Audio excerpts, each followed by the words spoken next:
Hi all, my name is Sandra Sabu from the Department of Logistics Management. So today I'm taking the topic management by objectives. So first one, in every organizations there have to be some objectives that have to be fulfilled. So in every organizations the subordinates and superiors jointly together they form an objectives. So objectives it's both the philosophy and techniques of management.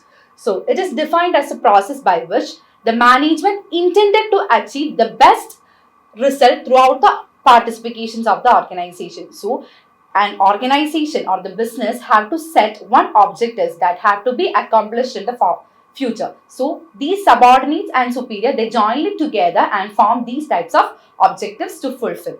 So the next one is they are also set to achieve the subordinates through their active participations, and these management by objectives is also known as the management by result. Okay, these management by objectives is also known as the management by result.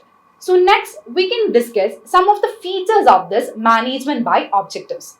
So MBO focus attention on what is to be accomplished rather than what how is to be accomplished. It's mainly intention of this MPO is what must be accomplished is rather than how it's to be accomplished. So next one, it's a goal oriented rather than it's a work oriented. Like it's a goal oriented, it's a rather than work oriented process.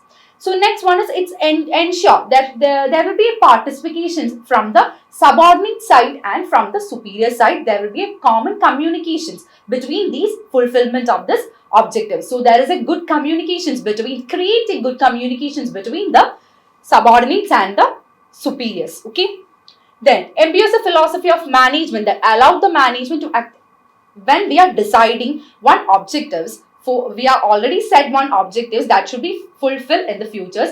There must be an increase in there should be maximum result we can obtain when we already set an objectives that have to be fulfilled by the organizations. So it is a continuous process. It's a never ending from today itself. It's a continuous process by setting all this and accomplish these objectives. And these one thing is that when we are creating or when we are accomplishing a objectives or when we are setting an objectives after these fulfillment of these objectives when we compare with this actual performance and with this actual result. Okay, when we standard objectives with this actual result we compare both these objectives at the last.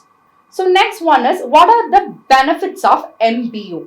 First one is it's improved planning. Okay, when we are already setting an objectives, it's already it gets an improve in the planning. How to when the time all set and how it will be accomplished, when it will be accomplished. All these particular things are already set. Okay, in everything when we are doing anything, we first have to be planning is most important in everything. Okay, first in whatever we are doing, planning is must very important. So first one is improves is when we are setting these management by objectives.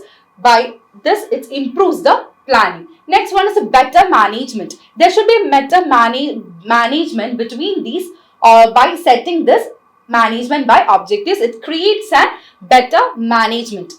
Then next one is the teamwork. We already discussed about that. When we already set this management by objectives, it creates a teamwork between this superiors and subordinates. Okay, it's what is to be done, or they already know that what are their works and all. Okay, so it's a teamwork. Next one is a performance. It's a better personal commitment. It creates a better personal commitment. Means every employees participate in setting the objectives from the top level to the bottom level. They are all engaged in this setting up of the objectives and all.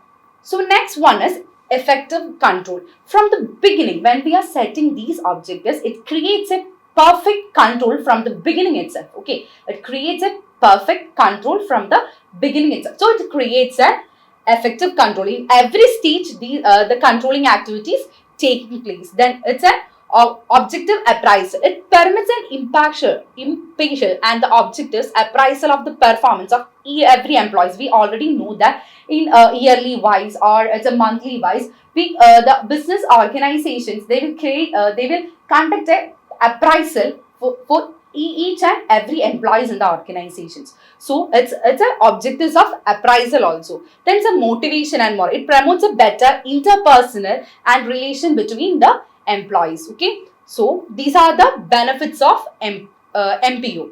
Next one is we can discuss about the steps in MPO.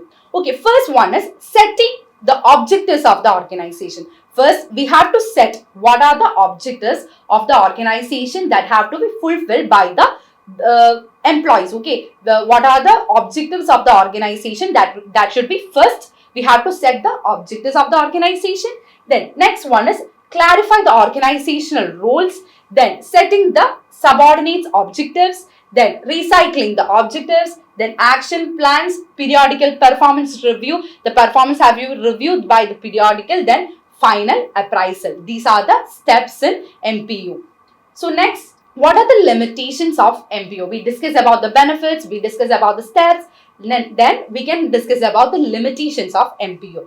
First one is, while setting these objectives, it's a very difficult process. So, difficulty in setting the goals. Next one is emphasizing short-term goals. Then, time consuming and it's a costly process. But setting all these process and all one objectives, it's a time consuming and it's a costly process. It increases the paperwork, it's a pressure oriented, then it's a participation problem also we can face while setting up of this management by objectives. Okay, thank you.